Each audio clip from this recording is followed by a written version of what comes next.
Bueno, yo les decía, está el texto de Zaremka, que retoma entonces o que plantea en parte esta discusión de si los cercamientos y las prácticas de acumulación originaria pueden plantearse también como un fenómeno actual y no solo del pasado, no solo del origen del capitalismo, sino del capitalismo en cada fase de profundización de su dominio, y el texto de Galafasi, que también retoma estos mismos debates. Los dos textos están en un número especial de la revista Geomai, que tiene varios textos más en esta misma línea muy interesantes.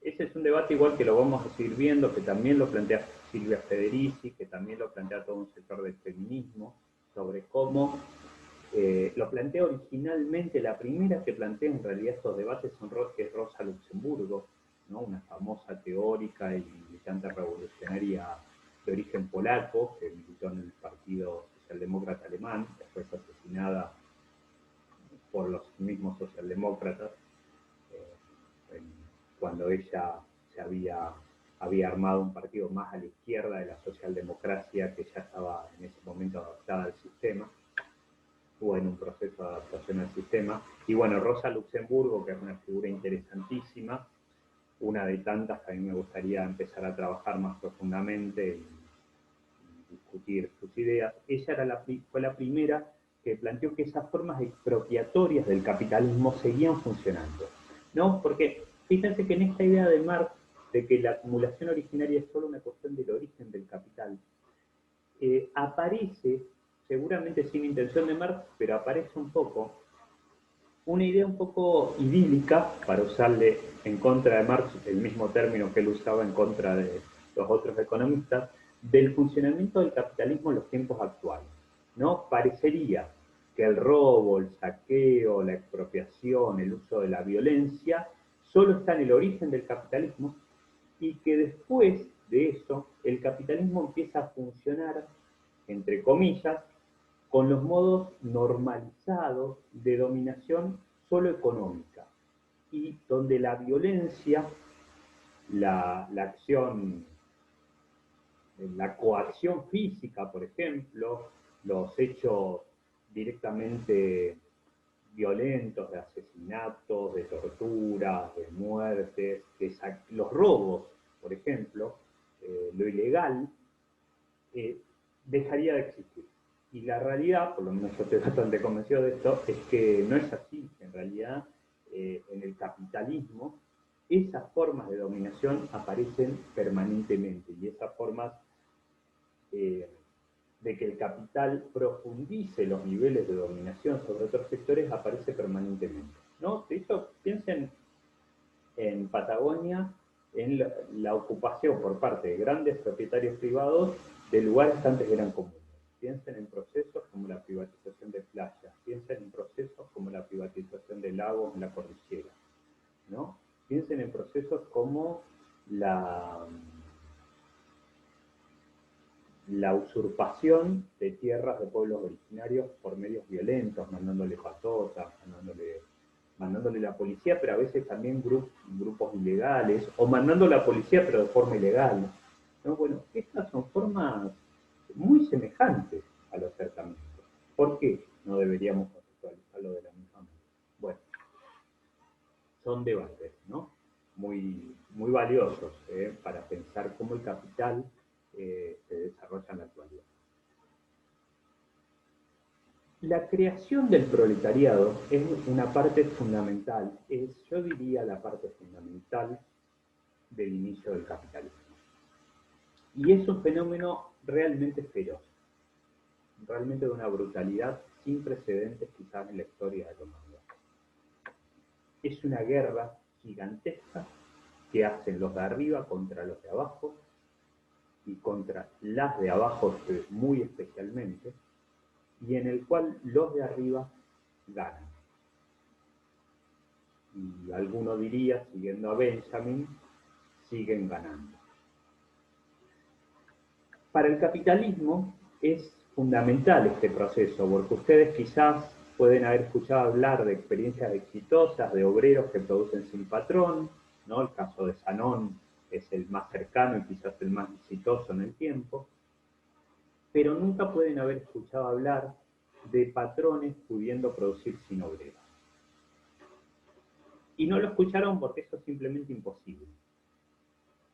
El proceso entonces de acumulación originaria crea a los sin nada y los obliga luego, además, a trabajar por la fuerza. ¿Por qué? Bueno, porque en toda la etapa inicial del capitalismo, la privatización de los bienes comunes, de los recursos naturales, en los términos capitalistas, es un proceso clave para que los proletarios no tengan otra forma de sobrevivir más que vender su fuerza de trabajo. Cuesta mucho realizarla.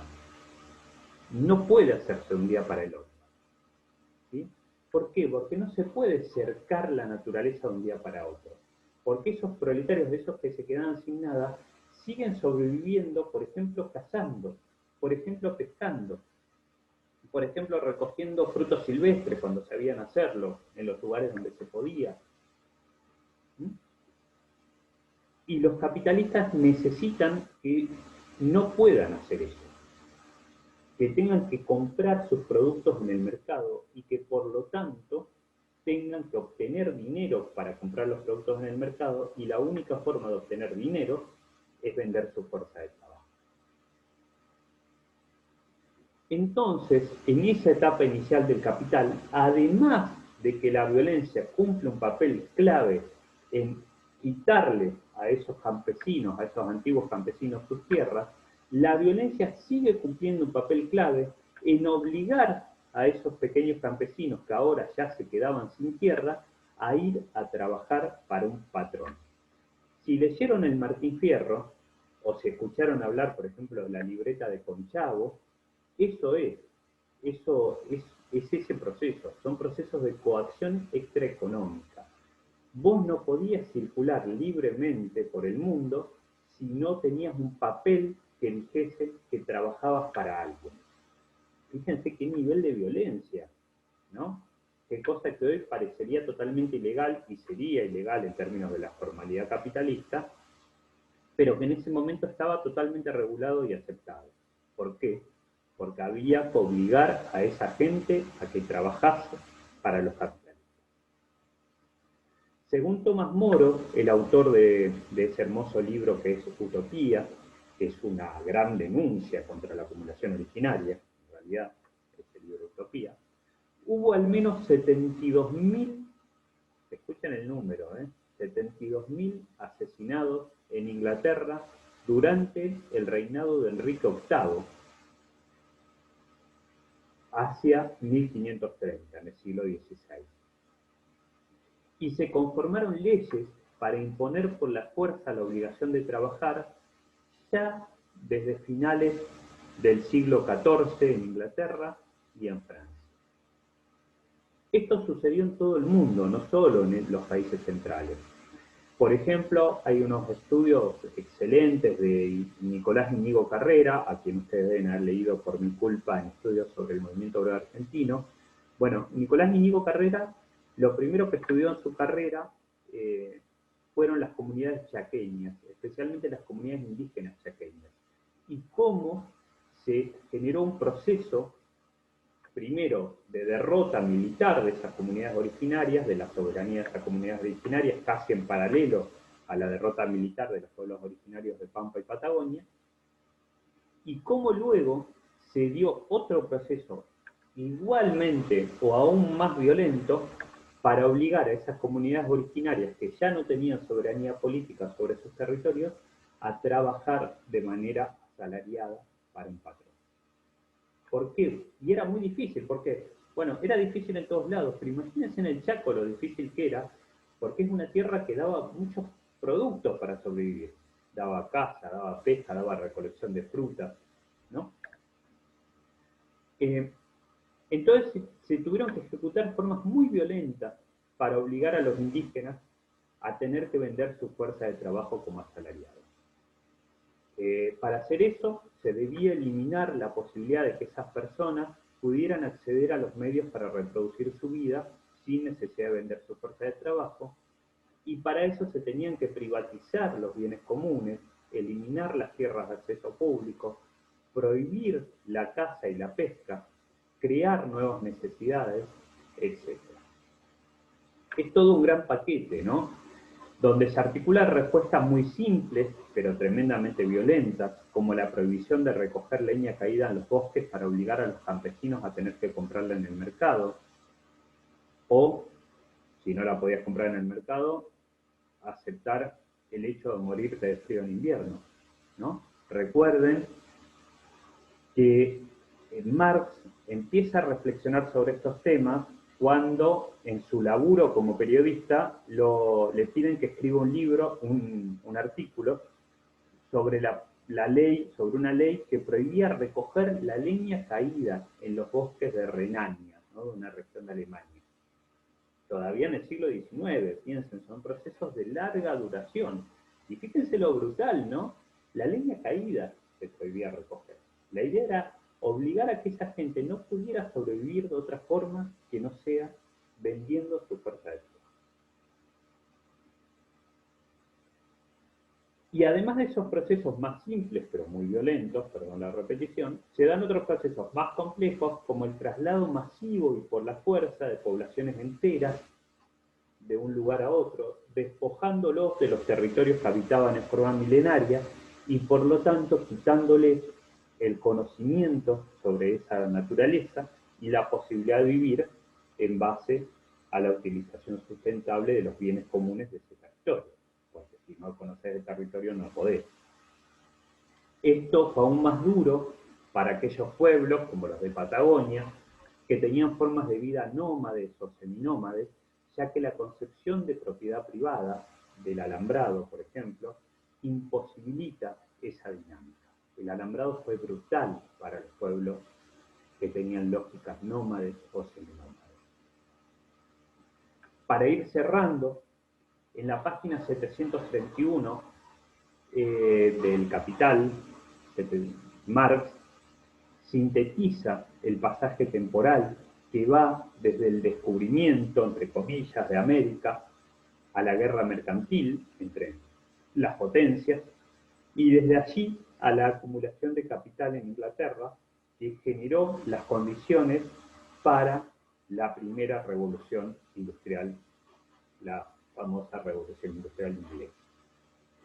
Dice Marx: el descubrimiento de los yacimientos de oro y de plata en América, la cruzada de exterminio, esclavización y sepultamiento en las minas de la población indígena, el comienzo de la conquista y el saqueo de las Indias orientales, la conversión del continente africano en una especie de madriguera comercial para la caza de los hombres de piel negra.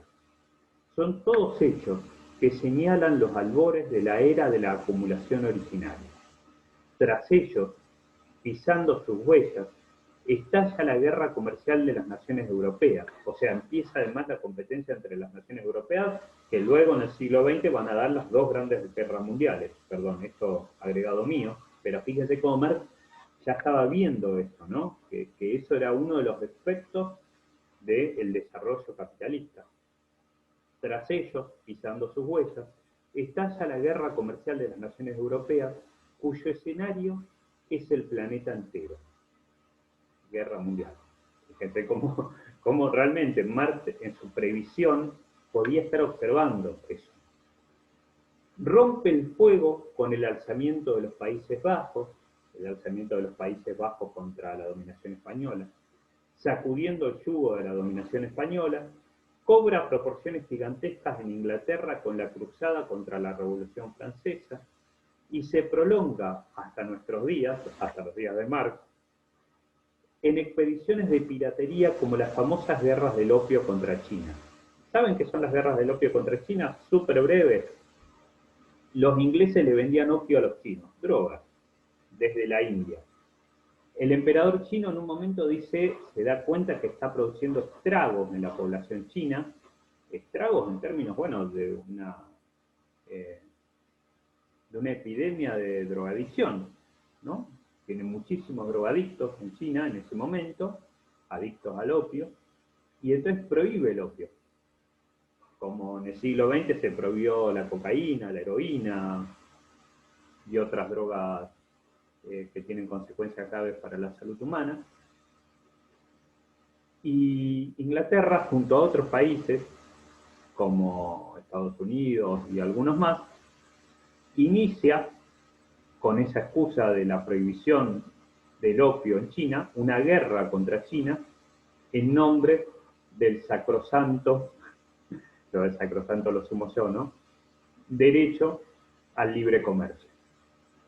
Muy impresionante, ¿no? Y China, en ese momento, hasta la revolución comunista de 1949, empieza a ser dominado, que China se transforma en los hechos en una especie de colonia de varios países, ¿no? Era tan grande China que no lo domina un solo país, que arman una especie de cooperativa de países para dominarlo. Eso se corta con la revolución de 1949. Bueno, los tesoros directamente arrancados por la conquista y los recursos extraídos por el trabajo forzado de los indígenas y de los esclavos se concentraban en su totalidad en Europa para funcionar allí como capital. Y dice Marx, si el dinero vino al mundo con manchas de sangre, el capital llega sudando sangre y barro por todos sus poros.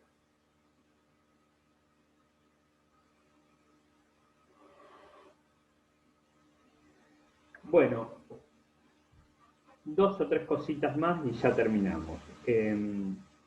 Yo les decía, es muy interesante entonces que piensen, que traten de darle vuelta a esta idea de la discusión sobre si la acumulación originaria o primitiva del capital puede o no ser adecuada también a nuestros tiempos.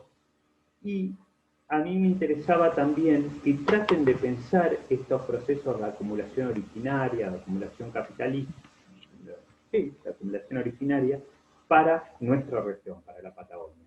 Algo vamos a tratar de volver a ver cuando veamos el desarrollo capitalista en Patagonia, la conformación de lo que se da en llamar la región autárquica o binacional patagónica, que hay una clase específica en nuestro cronograma para trabajar ese tema, pero me interesaba que traten de buscar acá. Es muy impresionante este proceso de acumulación originaria, porque además es muy reciente. Es muy reciente. O sea, si uno piensa que la pérdida de soberanía de los pueblos originarios que habitaban Pampa y Patagonia se produce recién hacia fines del siglo XIX y se consuma, o sea, se termina de realizar quizás recién a inicios del siglo XX, porque es un proceso largo, complejo. Una cosa es derrotar las grandes tribus y otra es controlarlas totalmente. Y otra aún más compleja, es terminar de generar las condiciones para obligar a esa población a proletarizarse completamente. Bueno, ahí tenemos dimensiones que por lo menos en mi mirada, y es parte de lo que vamos a exponer en algunas otras clases, hace que las dinámicas o parte de las dinámicas de acumulación originaria en Patagonia quizás recién se completen para más o menos mediados, o aún más que mediados, yo diría el año 60, los años 60, 70 del siglo XX. Fíjense, ¿no? Algo que cuando lo pensamos en las lógicas de Marx, sería siglo XVII, quizás siglo XVIII, en nuestra región puede ser que esté ejecutándose hasta pasado mediados del siglo pasado. Y para algunos autores, como Galafasi y algunos más, son procesos que se siguen dando también en el presente. Yo ahí ya no estaría tan seguro, pero bueno, no importa tanto qué opino yo, sino que les quede el debate. Pero ahí no estaría tan seguro porque me parece que en realidad lo que ahí hay es un proceso de profundización de la dominación capitalista y no un proceso de avance en extensión del capitalismo como es el de la acumulación originaria. Pero para mí sí, hasta los años 60 y 70 todavía se está dando en Patagonia, no en otras regiones del mundo, ese proceso de extensión, de avance en extensión del capital. Bueno, cerramos con esto, con la clase del jueves. Espero que hayan quedado bien los videos. Les pido disculpas si quizás todavía el sonido Creo que el sonido del primer video de esta clase debe haber quedado muy bien, porque lo hice con otro medio técnico, pero tardó horas y horas y horas en subir a YouTube. Entonces después recurrí a este otro sistema que tiene un sonido no tan bueno. En estos días me compraré un micrófono de mejor calidad, que hay que protestar por lo que hay que protestar, lo voy a tener que comprar con mi plata, porque la universidad no nos da nada para comprar esos requerimientos, debemos ser los únicos trabajadores que compramos permanentemente los insumos para trabajar, pero bueno, lo voy a hacer porque si no para ustedes es más complejo para la cursada. Así que bueno, saludos, nos encontramos el lunes 17 con la siguiente clase y seguimos en este proceso.